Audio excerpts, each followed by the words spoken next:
एक राजा ने भगवान श्री कृष्ण का मंदिर बनवाया और पूजा के लिए एक पुजारी को लगा दिया। पुजारी बड़े भाव से बिहारी जी की सेवा करने लगा। भगवान की पूजा अर्चना और सेवा टहल करते पुजारी की उम्र बीत गई। राजा रोज एक फूलों की माला सेवक के हाथ से भेज दिया करता था। पुजारी वह माला बिहारी जी को पहना देते थे। जब राजा दर्शन करने आता तो पुजारी वह माला बिहारी जी के गले से उतारकर राजा को पहना देते थे। यह रोज का नियम था। एक दिन राजा किसी वजह से मंदिर नहीं जा पाया। उसने एक सेवक से कहा, माला लेकर मंदिर जाओ। पुजारी से कहना, आज मैं नहीं आ पाऊंगा। सेवक ने जाकर माला पुजारी को दे दी और बता दिया कि आज महाराज का इंतजार ना करे। सेवक वापिस आ गया। पुजारी ने माला बिहारी जी को पहना दी।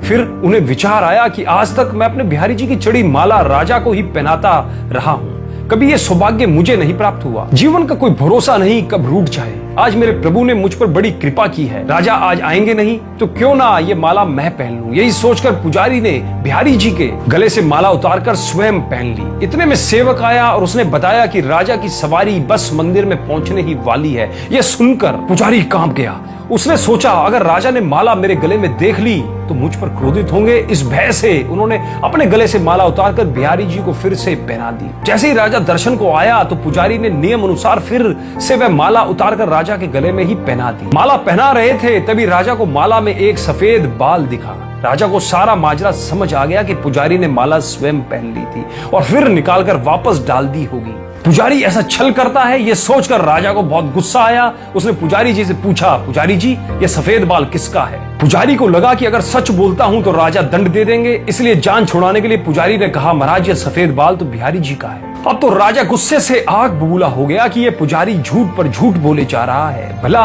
बिहारी जी के बाल भी कहीं सफेद होते हैं? राजा ने कहा, पुजारी अगर यह सफेद बाल बिहारी जी का है तो सुबह श्रृंगार के समय मैं आऊंगा और देखूंगा कि बिहारी जी के बाल सफेद है या काले। अगर बिहारी जी के बाल काले निकले तो आपको फांसी दे दी जाएगी। राजा हुक्म सुनाकर चला गया। पुजारी रोकर बिहारी जी से विनती करने लगा, प्रभु मैं जानता हूं आपके सम्मुख मैंने झूठ बोलने का अपराध किया।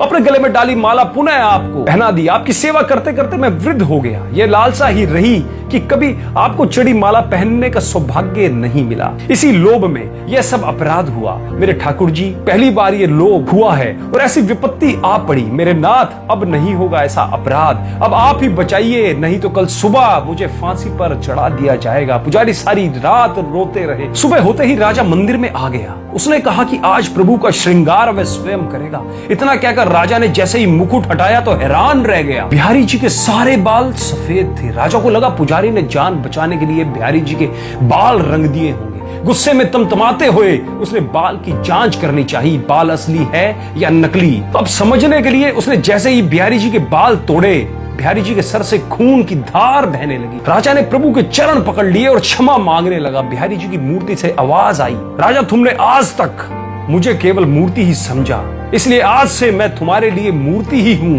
पुजारी जी मुझे साक्षात भगवान समझते हैं। उनकी श्रद्धा की लाज रखने के लिए आज मुझे अपने बाल सफेद करने पड़े, वह रक्त की धार भी भानी पड़ी। तुझे समझाने के लिए कहते हैं, समझो तो देव नहीं तो पत्थर। श्रद्धा हो तो उन्हीं पत्थर में भगवान सप्राण होकर भक्त से मिलने आ जाएंगे, अन्यथा तो सभी लोगों को उसमें पत्थर ही दिखता है। अतः मैं उम्मीद करता हूँ भगवान श्री कृष्ण की, भगवान श्री बांके बिहारी लाल जी की इस कथा, इस चमत्कारी कहानी ने आपके दिल को जरूर छुआ होगा। तो एक बार कमेंट के माध्यम से अपने विचार जरूर लिखिए और कमेंट में जरूर लिखिए, श्री बांके बिहारी लाल की जय हो।